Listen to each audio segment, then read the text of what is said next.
What would happen if you were a black pastor standing before your congregation on a peaceful Sunday morning, preaching about hope and salvation? Rows of familiar faces fill the pews, families you've counseled, children you've baptized, lives you've uplifted. Then suddenly, 2 white police officers burst in, their presence exuding authority, their eyes locked onto you. They march swiftly down the aisle, past the stunned worshipers, and before you can comprehend what's happening, they handcuff you, accusing you of a crime you didn't commit. Your world collapses right before the eyes of those who have always looked to you for guidance. This isn't a hypothetical scenario. This is exactly what happened to Pastor Isaiah Bennett, a black clergyman who became the victim of a grave mistake, one that outraged his community, stripped him of his honor, and tested his faith like never before. It all began on an ordinary Sunday at Grace Chapel, a historic church nestled in the heart of the city.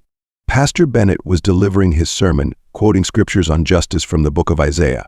Brothers and sisters, Pastor Isaiah's deep, steady voice echoed through the sanctuary.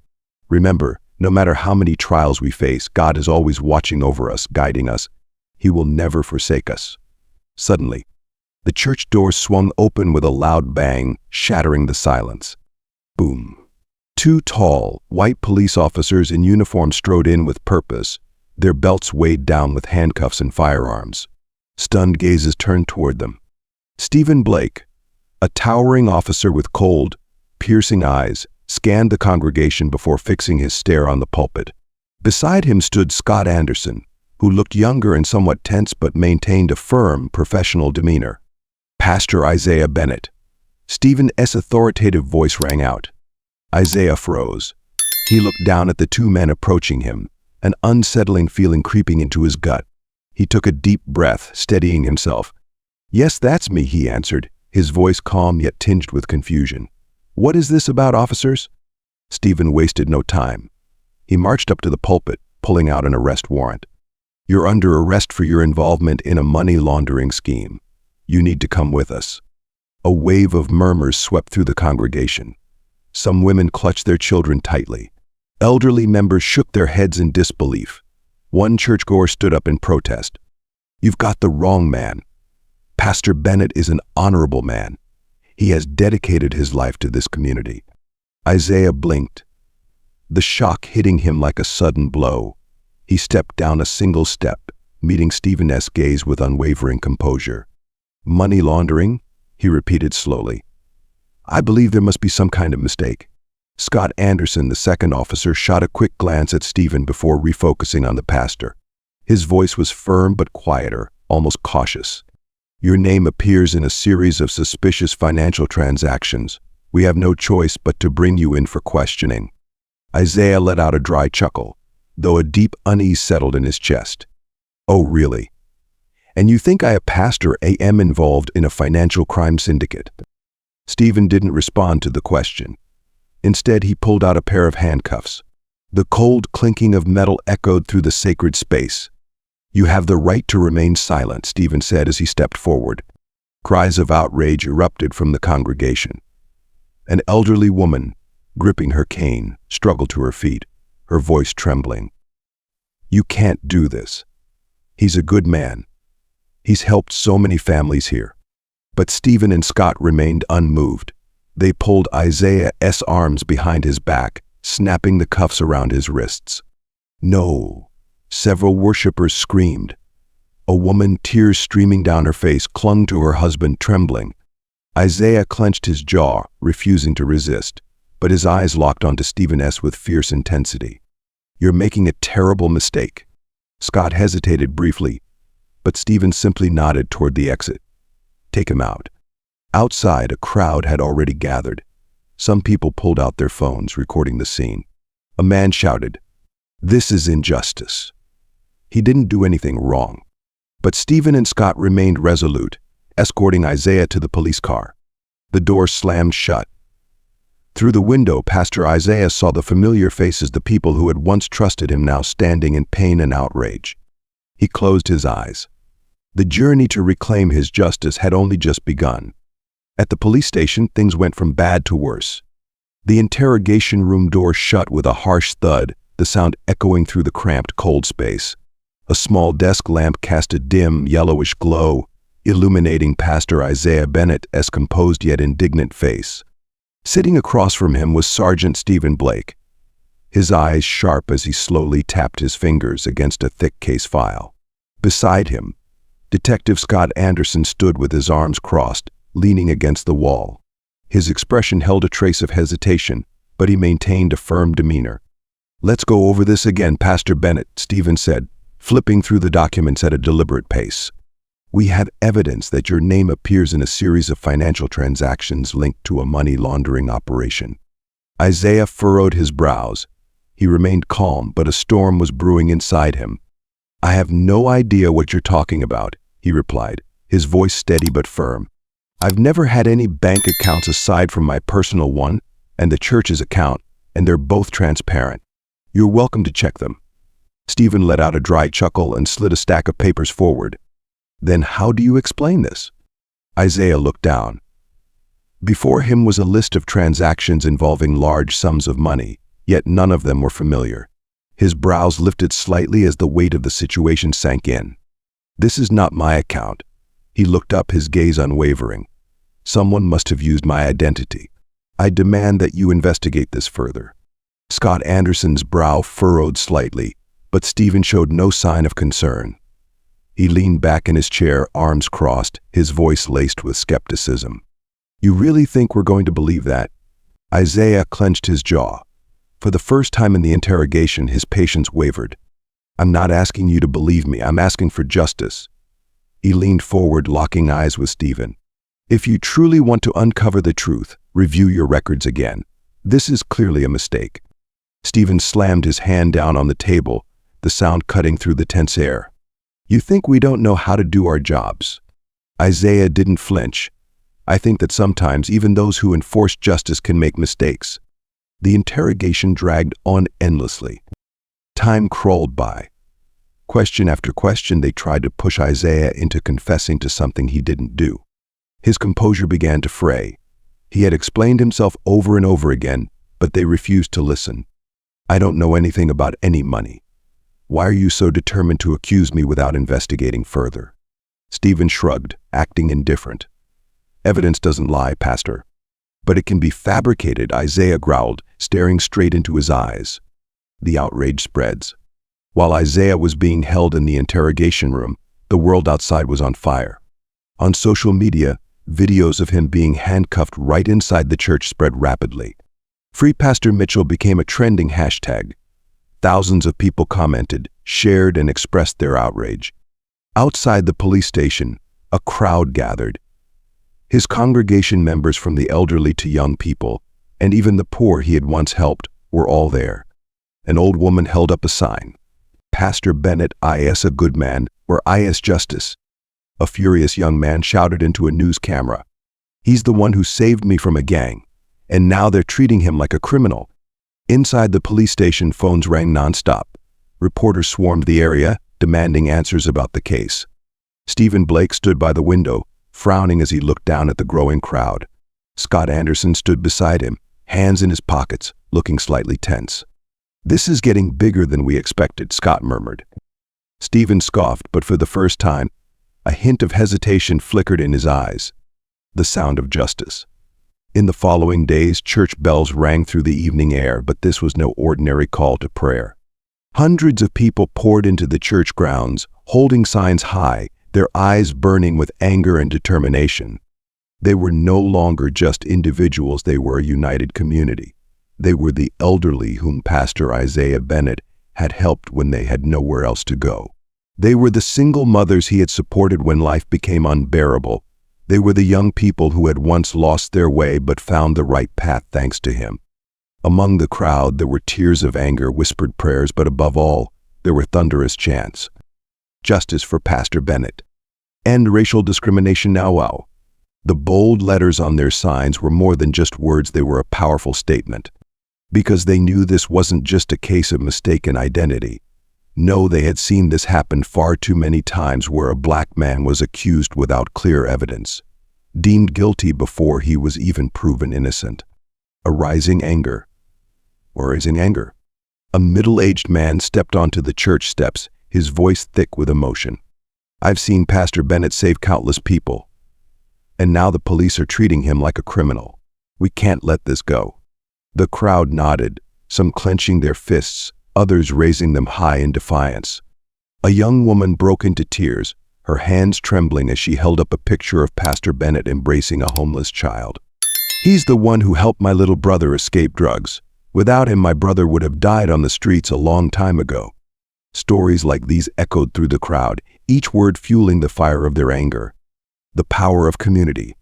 News of the protests spread like wildfire across social media. Videos and images of the police handcuffing Pastor Bennett were shared thousands of times. A reporter stood in front of the church speaking urgently into the camera. "We are witnessing a powerful wave of protest from the community. The people here believe that Pastor Bennett is a victim of racial discrimination, and they are demanding justice now." The scene outside the church grew more intense. Police cars began to arrive, but the crowd did not back down. They were not there to incite violence, they were there to demand the truth. A battle for justice had begun, and they would not stop until Pastor Bennett was free. As the investigation dragged on for over a week, the mounting public pressure forced the police to take another look at the records. And finally, the truth came to light. This was not just a case of mistaken identity. No, this was part of a centuries-old cycle of injustice where black men, whether a respected pastor or an ordinary good citizen, were always presumed guilty before being proven innocent. The real culprit IS revealed. It was Isaiah Bennett, a name identical to that of the pastor, yet a completely different person. This man lived in another state, had a long criminal record, and shared nothing in common with Pastor Isaiah Bennett, except for his name. This mistake should never have happened. A simple data entry error, a careless click, had dragged an innocent man into the worst nightmare of his life. But while mistakes can be corrected, what about the scars they leave behind? Freedom, but not liberation. When Pastor Bennett was released, he walked out of the police station to the cheers of the community people who had fought relentlessly to restore justice for him. But in his heart, there was no joy. The humiliation remained. The suspicious stares of the officers, the coldness, the hostility, the baseless accusations, all of it haunted his mind. But the most painful part was not the time spent behind bars. It was the damage he witnessed upon returning to his church. Hatred doesn't wait for the truth. His heart clenched as he returned. The church walls were covered in graffiti. Fraud. Criminal. Get out of this town. These hateful messages came from those who had been too quick to believe the worst about him, people who had never needed proof to condemn a black man. The truth had been revealed, but that didn't mean people were ready to believe it. Scars that won't heal. His congregation gathered around him, offering hugs and words of comfort, but he could still see the pain in their eyes. They had watched their spiritual leader being dragged away like a criminal. They had fought to defend the honor of a man who should never have had to prove his innocence in the first place. The children looked at him with confusion in their eyes, trying to understand why a good man had been treated so badly. And Pastor Bennett knew that this nightmare was not just his own. It represented the struggles of millions of black people who had been wrongfully accused, who had been treated by the system as if they never deserved fairness. The journey is not over. But Pastor Bennett was not one to remain silent in the face of injustice. If they thought he would retreat, they were wrong. Instead of hiding in his pain, he decided to turn it into power. He began traveling and sharing his story, not just to reclaim his own dignity, but to fight for everyone who had ever been wrongly targeted simply because of the color of their skin. He organized forums on racial injustice, bringing police officers and communities together for dialogue. He invited law enforcement officials to sit down with those who had suffered from unfair treatment, forcing them to listen, to see the pain they had caused. And each time he stood at the pulpit, his voice rang out stronger than ever. "I forgive, but I will not be silent. And I will not stop until justice is truly served." After the incident involving Pastor Bennett, public outrage did not subside. The community's anger grew stronger, forcing the police department to conduct an internal investigation into what had happened. The two officers primarily responsible for the wrongful arrest were Sergeant Stephen Blake and Officer Scott Anderson, both of whom had refused to listen to the pastor's explanation, repeatedly interrogated him, and treated him like a real criminal. Pressure from the media, social networks, and the strong outcry from the community made it impossible for the higher-ups to ignore the situation. When the investigation concluded, the results were shocking. Sergeant Stephen Blake was immediately fired. The report revealed that he had failed to follow proper identity verification procedures before arresting Pastor Bennett. Worse yet, during the interrogation, he ignored clear evidence that the pastor had no connection to any crime. Blake personnel file also exposed a long history of discriminatory behavior, though it had never been strictly dealt with before. Officer Scott Anderson was suspended and faced civil charges.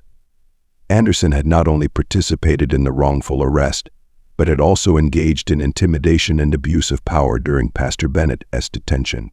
A leaked video from the interrogation room camera showed Anderson mocking the pastor as he pleaded with them to check the records again. But justice did not stop there. A human rights organization helped Pastor Bennett file a civil lawsuit against the police department, seeking compensation for the harm to his dignity and mental well-being. The case drew nationwide attention, and after months of legal battles, the court ruled in Pastor Bennett's favor. The police department was forced to issue a public apology and pay a substantial settlement. Most of the money was used by the pastor to fund anti-discrimination programs and support those who had been wrongfully convicted. Although the truth had come to light, the wounds Pastor Bennett suffered remained. He took no joy in the downfall of the two officers because he knew the problem was not just about them, it was about an entire system that had enabled these mistakes for far too long. Instead of stopping, he fought even harder. Stories like his should never be repeated. Innocent people should not have to live in fear simply because of the color of their skin. And so, every day he continued to stand up and raise his voice so that justice would not remain just a dream, but a reality for everyone. A different kind of justice.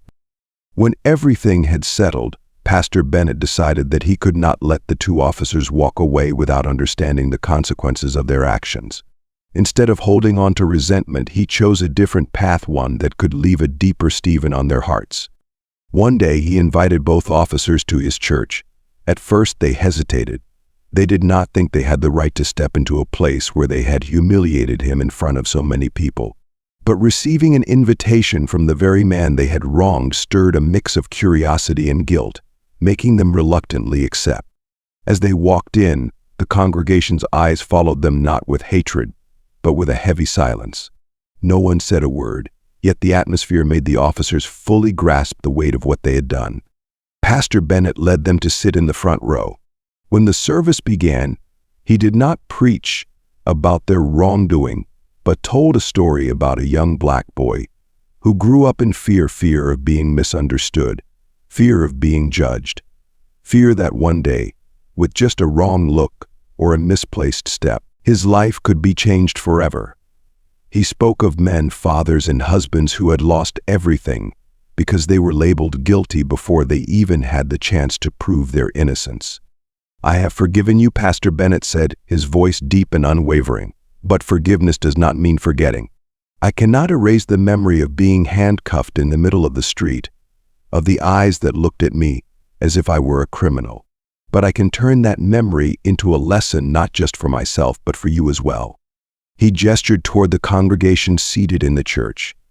"Have you ever considered that a black man could be a good father, a teacher, a pastor, a person with dignity?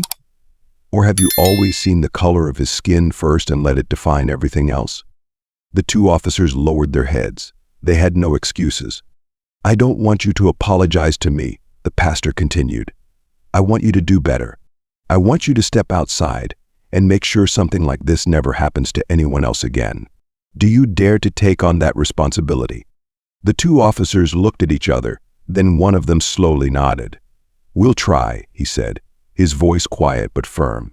Pastor Bennett smiled, not because he believed they would change overnight, but because he knew a seed had been planted in their hearts.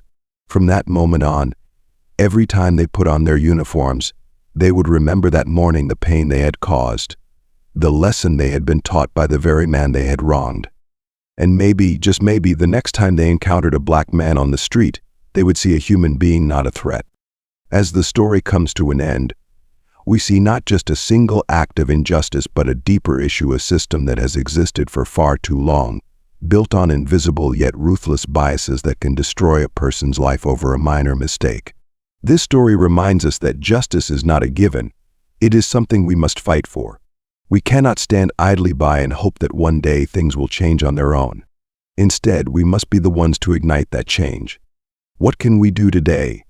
We can start by listening more, learning more, and asking tough questions about fairness in the world around us. We can use our voices, whether on social media or in real life, to speak out against injustice and support those who are being wronged. We can educate our children, families, and friends about the dangers of prejudice and the importance of fairness. Sometimes a single conversation can be the first step toward change. What more can we do in 2025? This is the time to take bolder action. We can join organizations that fight for human rights, support activists who dare to stand against injustice, and demand transparency from law enforcement agencies. We can push for reforms in the legal system to ensure that no one suffers wrongful punishment simply because of the color of their skin. Every vote, every peaceful protest, and every post about justice can help drive change. And what about 2030?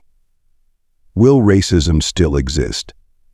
I wish the answer were no, but the reality is that deeply rooted prejudices have been ingrained in society for centuries, and they will not disappear in just a decade.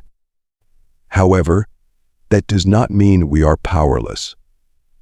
If we plant the seeds of understanding, equality, and courage today, then by 2030, the next generation may reap the rewards of a more just society. Perhaps by then, stories like Pastor Bennett's will no longer happen. Perhaps by then, a black person will no longer be presumed guilty before being proven innocent. But that future will only become a reality if we do not give up. What about you? What do you think about this story? Have you ever witnessed or experienced an unjust situation? What do you think we can do to ensure that mistakes like this never happen again? Personally, I believe Pastor Bennett's story is not just his own, it is a reflection of countless others who have been treated unfairly simply because they were born different. That should not happen. That cannot continue. And that will only change if we all take action starting today for a better future. This story is entirely fictional and was created for the purpose of raising awareness. It highlights issues of responsibility, justice, and the importance of treating all individuals with respect and dignity. We strongly oppose violence, prejudice, and injustice in all forms. Viewers should consider the emotional impact before engaging with this content.